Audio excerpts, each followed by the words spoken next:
The hardest situations to leave aren't the ones that hurt you. They're the ones that depend on your kindness. You stay because you're patient and the thought of giving up feels wrong, until one day you realize you're the only one still trying.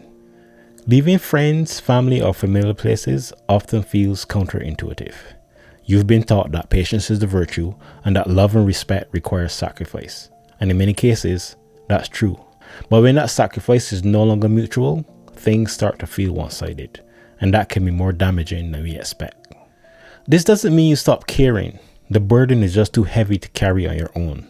And sometimes, in our effort to do what feels right, we lose sight of the fact that what's right is no longer what's healthy.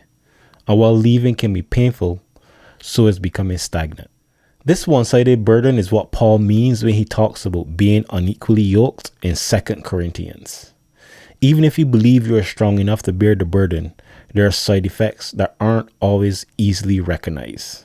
And if they're allowed to take root, the most common result isn't external chaos, but internalized analysis paralysis. Our inaction becomes a double-edged sword. Our own virtues begin to work against us, blurring our vision and clouding our judgment. We stay because we're patient. We invest more time because we care, but nothing changes. Instead, we suffer in silence. We become passive observers as life passes by, stuck in an uncomfortable comfort zone, unsure of what to do next. And the longer we delay action, the longer we take to heal and grow.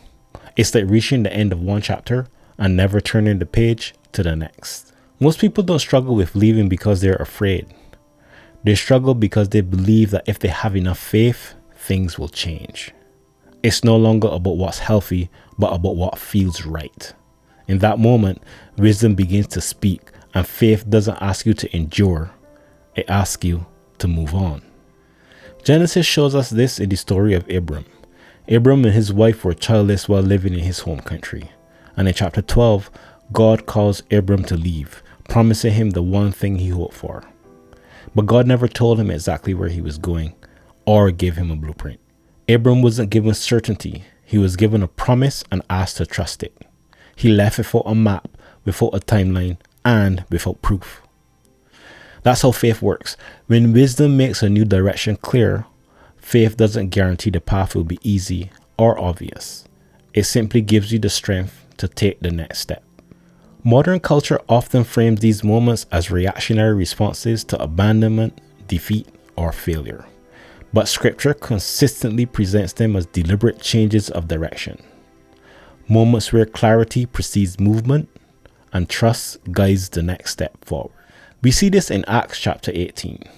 Paul is living in Corinth, working alongside Aquila and his wife Priscilla, people who shared his background, his trade, and his belief in scripture. But they did not share his conviction that Jesus was Christ.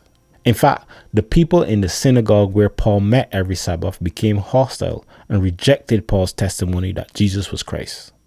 Despite this, Paul didn't abandon his calling to spread the gospel of Christ or leave the city. He simply moved next door with a man named Justus, who also worshiped God and shared his convictions. Paul kept his faith, moved forward with clarity, and continued his work in a more receptive environment. These two powerful stories show us that even though the outcomes were uncertain, each decision was driven by a calming sense of clarity. Not panic, not urgency, just a realization that staying is no longer conducive to growth. It's easy to get caught up in the narratives of modern culture.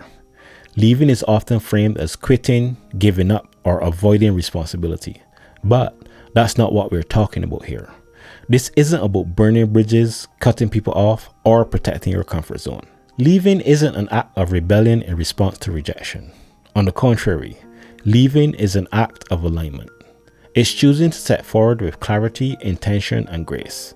No hostility, no bitterness, and no need to justify the decision to anyone left behind. Nature shows us this every year. Seasons change, not through chaos or conflict, but through order, rhythm, and grace. What looks like an ending is often simply a necessary shift that makes new growth possible. And sometimes, the most liberating thing you can do is recognize that a season has already changed.